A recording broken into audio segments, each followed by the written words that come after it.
Look at all you with the fancy gadget and the buttons and all Look at that. my gadget. Go gadget. Fancy gadget.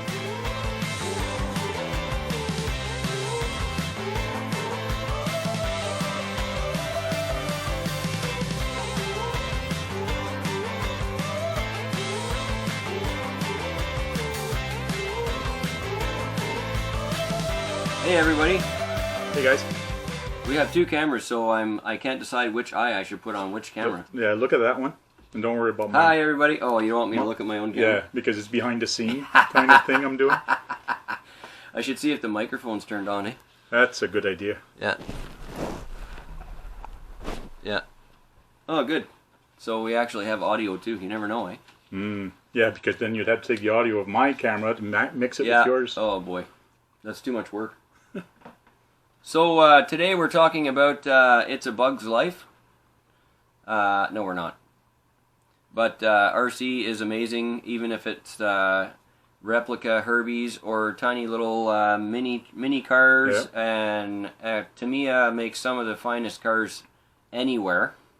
So we have two completely the same buggies that we want to show off, but they're completely different at the same time, which is really crazy, and that's why we have to do this video. Yeah, and because you make it your own. That's what I think. When you're making a model, when you're making a car, you make it your own and make it your own style. That's what I love about this hobby, is just being creative and come out with cool stuff. So which kit did you start with this one? That one was the M06 bug from Tamiya. So it's a mini chassis. Yes, it's the M chassis. Yeah. That's cool. And you decided on the Herbie theme, or was that part of the kit? Oh, as soon as I saw that came out, I had to do Herbie. Oh yeah. Herbie is my age. It came out when I was a young guy and all that, and I just had to have the Herbie lookalike. So first thing I did, even before buying the kit, the first thing I bought was the sticker pack from eBay. So you can get those on eBay. Just search Herbie stickers, and you'll find it. It comes from Great Britain. So it wasn't part of the Tamiya package? No, not at all.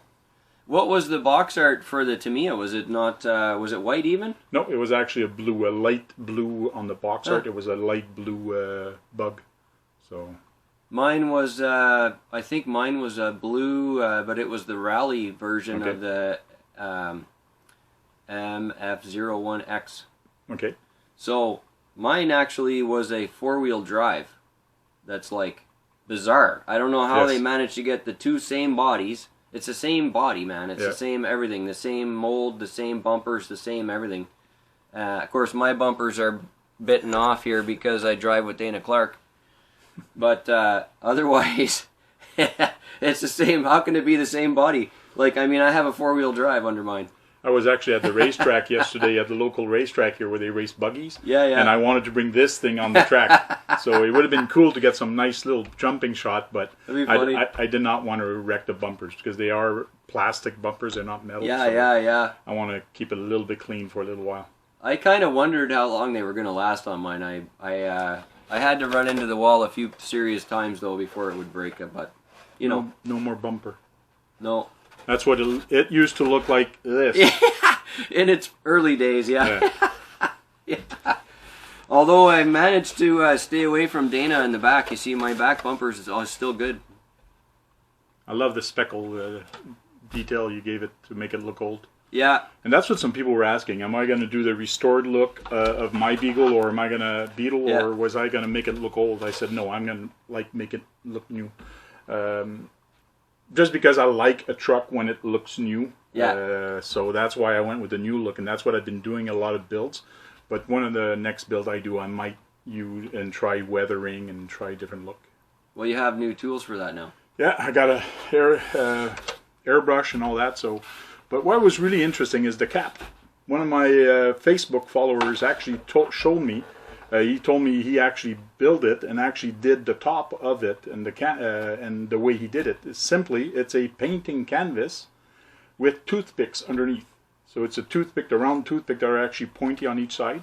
Yeah. I actually wet them for a little bit and actually gave them a little curve so it actually follows the body. I see. And then I just used shoe glue underneath that canvas and just put it on there, so it makes it a nice texture. And then I just use a light gray. Really legit. So You had to paint it too, eh? Yeah. Yeah. Yeah. This is just water paint. The paint that you would get at the dollar store. Oh yeah. I just chose a gray one for crafts and stuff. So that's really cool. Well, let's take the bodies off these, and then we can show off the chassis differences. Okay. Yeah, you got magnet on yours, and I got magnets on mine. Yeah. Which way do you do yours? Just go for it. You just go for it, just like you. Okay. Just pull it up. You know. So he's got 4 round magnets, earth magnets, and I also have 4 earth magnets. What's the chances of that? Yeah. And we live 2 hours away, and we have exactly the same car body with the same magnet setups. Like, yeah, and also he did the same thing as me. When you put the magnets, you let it stick up. So the body post actually goes through the magnet. Yeah. And that stops it from side. So if you do a rollover or something. Yeah, you can't shear the magnets. Yeah, because these are really strong lifting up, but sideways are not that strong. So. Isn't that cool that we both did the same thing? Yeah. So how did you cover up your body post? Because I did mine different than yours. Yeah, well, yours is painted, I think, on top. Yeah, both. Yeah, in and out. In and out. And mine is painting only on the inside. Yeah. So you can barely notice that they're there. But I use a Bond ink. So it's just that plastic with the light. It's liquid plastic, and as soon as you put the UV light on it, it becomes hard. It is clear, but it's got a tint of yellow into it. Yeah. So it does show up a little bit on the body, but you really have to look for it. So, not much, though. Yeah, it did a very good job. Not much. It did a very good job. I did strategic sticker placement on mine. Yeah, this is sticker. Yeah, so was this, because they were right here. I put the blue stripe across sideways. It used to go up and down the hood like this, but I moved it so that it would actually cover over the stupid hole in the body. And this is the other hole on this side. Yeah. Yeah, and then of course on the inside the magnet goes right where the post is, eh? Yeah. So you don't have to worry about the strength on the inside. It's already got glue and everything there. And like me, he did not bother about hiding the hole in the back windshield. No, I thought about it too. So I was like, man, maybe I should put a sticker over it, but I said, yeah, no, forget it. But this is the MF01x chassis, and I do have my Tonka truck that I've actually built on it. It's the same chassis as this. But man, let me tell you, I have the bigger wheels on mine. These you have very the small 1.9 wheels on yours. Yeah, this is kind of cool, and at the same time, it's very low to the ground, same as the M06. The M06 has rear wheel drive, so that's why it looks like the true buggy. Yeah. The true, not buggy, but Beetle. Yeah. So we have basically the same size of tire, eh? Yeah, they are. I think mine's even a little tinier than yours. A little bit, not much. But that's one thing with my tires. They were all chrome before, and I decided to do it like Herbie is actually painted white. So I used the Testor spray paint, white. And I did not even put primer on it. I didn't bother about putting primer. I just went right onto the chrome, and it stayed, and it's staying there. So that's basically the two chassis, M06 and MF01 chassis. So this has a shaft drive. It's like a rear transmission, rear wheel drive, but then it has a front shaft that goes to a little gearbox in the front, just a tiny little thing. And that's super narrow. Yep. Like, because you have the battery in the middle, eh? Like across like this. And I have no space for the battery because they've got all that extra drivetrain junk. So the battery tray on this one is actually like across the bottom in the middle. The M06 and the MF01 chassis are really cool in the sense that they have parts in the middle that you actually put and to extend the body, make it long body, short body, and so on. So this one does have 2 panels that you put in there. This one, see that? And so did this one. You have the 2 panels there to make it a long wheelbase. Yeah. So by just taking this off and putting it there, you have a very short wheelbase. Yeah. So and then you get a different drive shaft and so on. So but it's really neat how Tamiya has done it, so you can be creative and do different wheelbase and set up different motors. I have an M chassis car but it has a rabbit body on it, and it's like the wheelbase is only like this. Wow. It's the smallest one, I think, and even the arms are flipped in. Like, it is tiny, man. It's like a little tiny square thing. So this was really long, actually. It's way bigger than I thought it was going to be. Yeah. Really cool. Yeah. Have you actually raced this around at all? I did go when I did the urban crawl downtown at night. I brought this at the back of my 6x6. Oh, that's so, cool. And then I went for a drive. But one thing I forgot to do is actually glue my tires. So it did get a blowout, and they're still not glued. I got to glue them. Yeah. So I did get a blowout. The tire was coming off the side. It was actually funny. So is it fast? It's fast. Oh, yeah? Even some people say, hey, what motor did you put in there? Because it seems to be way faster than before. Yeah. But it is stupid fast. And it's a 2-cell battery there with the regular Tamiya silver can. Yep. Like it's normal stuff, eh? Yep. That's wild. Too fast, maybe.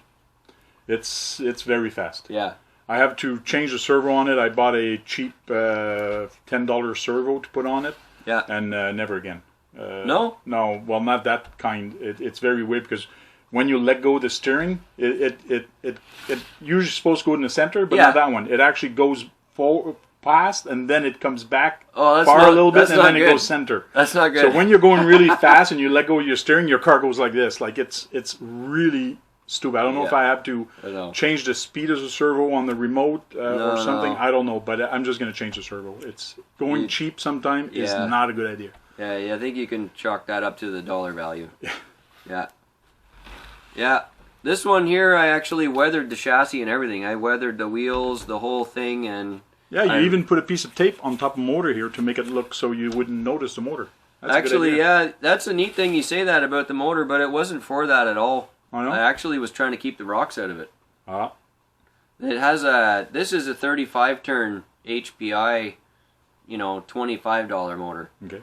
And I wanted to slow the car down because they tend to be too fast, Yeah. And of course, Dana here in town, he has an indoor basement track that we race the little mini cars on. And they're already way too fast for the track inside, so I tried to slow it down. That's why I went with a 35 turn. But it has a whole bunch of holes in the back, right behind the friggin' tire. Like, I just knew the rocks and grass and everything was going to go in there, so I put a whole bunch of tape over it, and then I left the fan hole open, so hopefully the air just kind of, I don't know. I'm trying to keep the dirt out. That's all. It's a good idea, and you left it there and actually covers it so you don't see it when you're doing videos. Yeah, it's true, actually. It does cover it up pretty good. Yeah, and I changed all the shocks for ECX shocks. The same ones I use on my tiny scale crawlers. That's a good idea, because that's one thing I don't like about the shocks, the Tamiya shocks, is that they're big. They're huge. And they just don't look right. Yeah, these ones were like about 2 millimeters longer than the Tamiya shocks. Okay. I was trying to raise the body height or the ride height a little bit so it would have some more ground clearance, because even after I built the kit, it was basically dragging on the ground. Like there was no way you could get through grass with it. It was like scraping. Wow. Yeah, so I was trying to find the longer shocks, and then they also happen to be really nice oil filled. I like these shocks a lot, so that's what I used. And plus you have them kicking around because you use them on your scale rigs. And I use them on all the scale trucks, so yeah, I had tons of them. And I was trying to find, of course, my kit there is not the Pro or anything, eh? It doesn't have the oil shocks, Okay. Did you get oil shocks? No. Yeah, so that's the other reason why I went with these, because I was going to convert it to oil shocks, and this was just easier. Okay. Simple. Yeah. I put a 1060 quick run hobby wing speed control in it so I can run the 3-cell battery. The little tiny 1500 3-cell battery. It fits right inside this little hole here. Wow. And it sits all inside the chassis so that the dirt doesn't bang into it or anything. Yeah, I just used the ESC that came with the kit. Yeah, it makes sense. Yeah, it makes sense. And you're running a 2-cell anyways. Yeah. I don't even have 2-cell. And 3-cell on that is just too quick. Like it's. Yeah, that's crazy. You couldn't do that. No. No. Nuts. For some people, there's no such thing as too quick, though. I know, but like you can only turn it into an airplane so many times, before the body flies off or something, and I don't know. It's not good. No. No.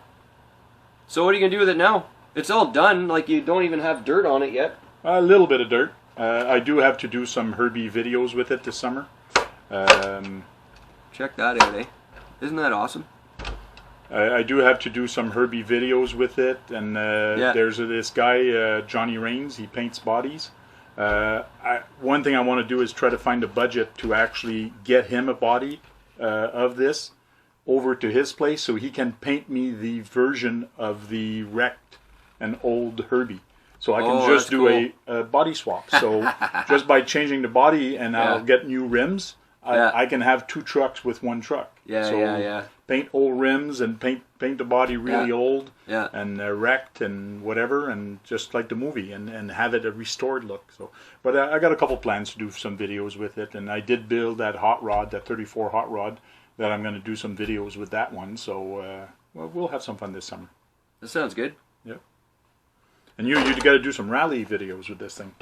Yeah, actually, years ago, me and Dana did a rally in the woods there, over down here at the water, and that was actually a lot of fun. We took the vintage Tamiya cars, the Sand Scorchers and all that stuff, and we did this old rally style video. I'll put a link in the video description for the GCM guys. Okay. And I think we should do that again, because Dana has one of these too. Cool. Yeah, and he'd like put bigger tires on it, kind of like what you were talking about with the other one. Yeah. And I got a playlist of the video built of this, so I kind of did a video built step by step. There's like 9 parts of it. Oh yeah. To actually show people, and tips and tricks also. So I'll send you the link so you can put it under your video. We'll put all the links in the videos. So yeah, you can see this car running, and this car running also. Wonder if this is the first time on YouTube that there's like 2 videos at the same time of the same thing. That's true, eh? Different angles, a little bit of a different angle. Oh, that's funny. Anyway, I'm glad you came by. Thanks for showing off your Cool. Beetle there, and I'm glad you brought this there. I hadn't seen it yet, so it's good. Yeah, no problem. Thanks, man. I like showing off. We all do. If you think this is awesome, then subscribe to all the channels that are on this video. Yep. Thanks so much for watching.